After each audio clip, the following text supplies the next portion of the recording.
Any questions? Okay, so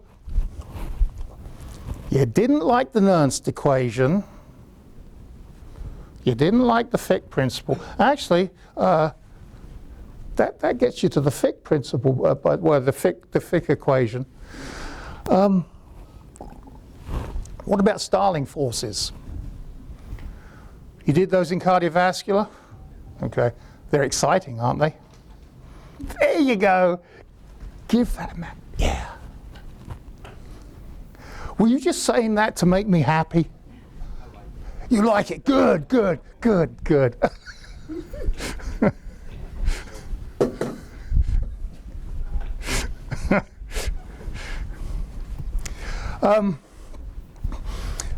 I'll go through Starling forces again.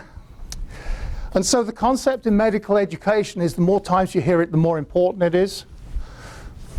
So Starling forces are incredibly important. They're important because you guys need to know about edema.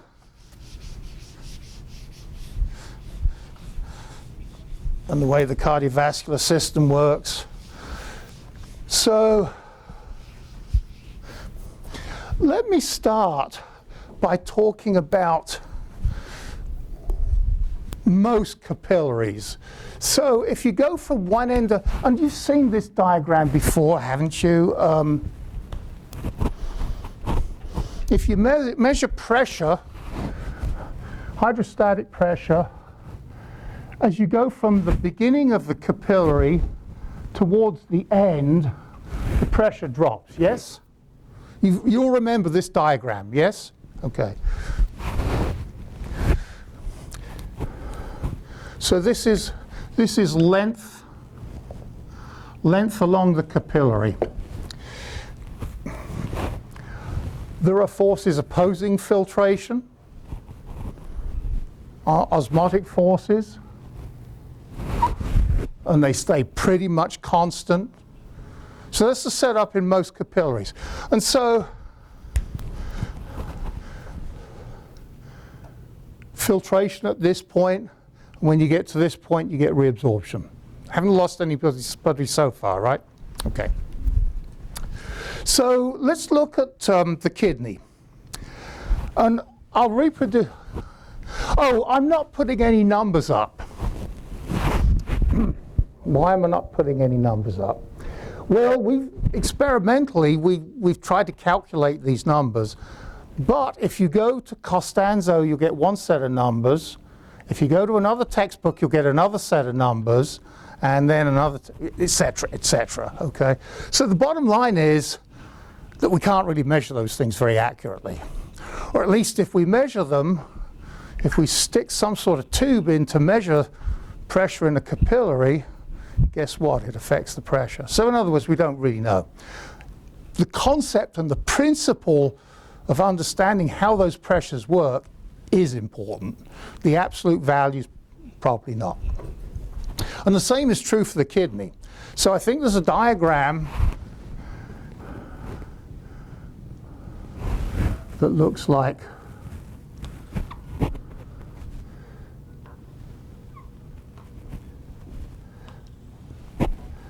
this.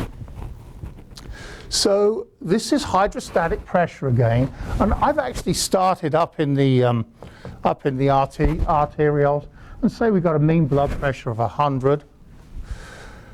I think I need to label this, don't I? So afferent, this is the glom, and this is the efferent, and this is the peritubular capillary.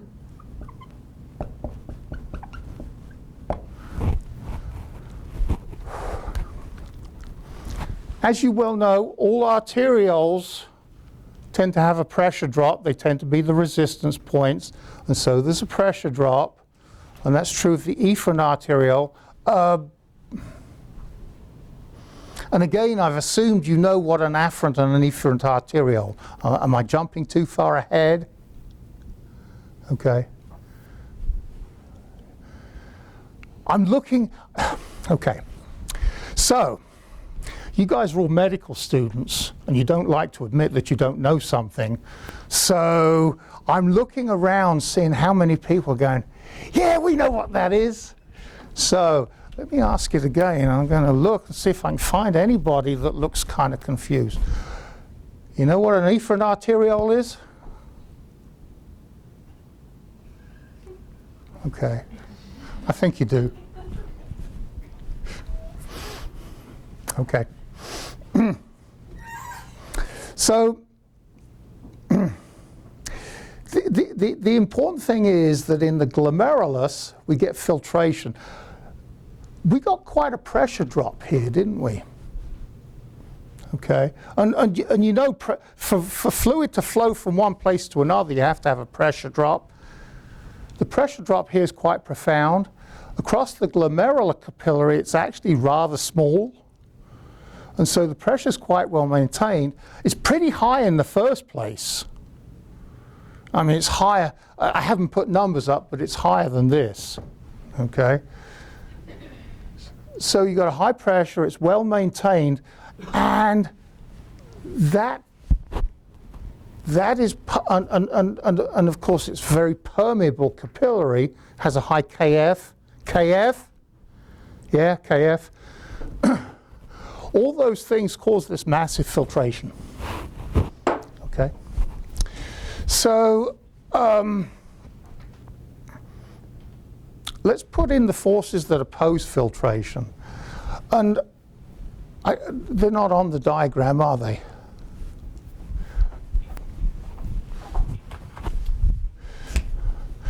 So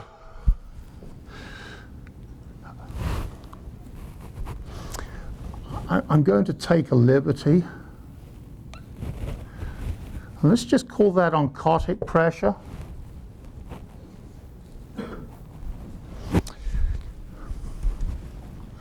So when you get to this point, the pressure for filtration far exceeds the pressure for oncotic pressure for reabsorption. And so there's massive filtration. There is such massive filtration that the oncotic pressure actually changes like so. And we'll go through this again.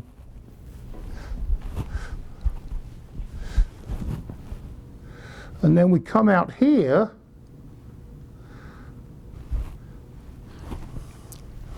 How much is the oncotic pressure going to change as it passes through the efferent arteriole? Trick question. Not at all, right? Okay. And you may be looking at me saying, is this guy crazy? Probably so. But the point is that people often get very confused about where oncotic pressure changes. It only changes at capillaries, okay? The efferent and the afferent arterioles are just conduit tubes. And so there's no exchange of fluids in the arterioles. And then, of course, it comes out, and because there's a big pressure favoring reabsorption, you get reabsorption in the peritubular capillary. No filtration. So, whereas you get filtration here and reabsorption here, you get all your filtration in this one capillary bed and all your reabsorption in this other capillary bed. Okay, good. I have taken a bit of a liberty. The one thing that I haven't plugged into this equation is that there is actually a fairly high tubular pressure. And so really this is a combination of the oncotic pressure and the tubular hydrostatic pressure. And so if you ever go back through this and think, wait a minute, Rowe's figures just don't jive, it's because this is actually a combined effect for the peritubular capillary, peritubular hydrostatic pressure plus the oncotic pressure.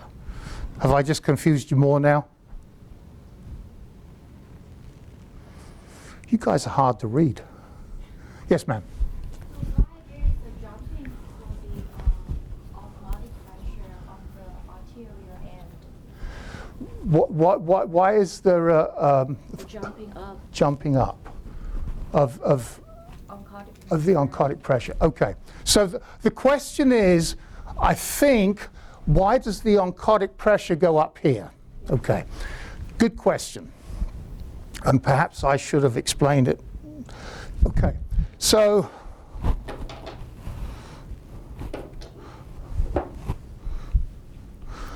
and it's the same explanation as you might get in another capillary.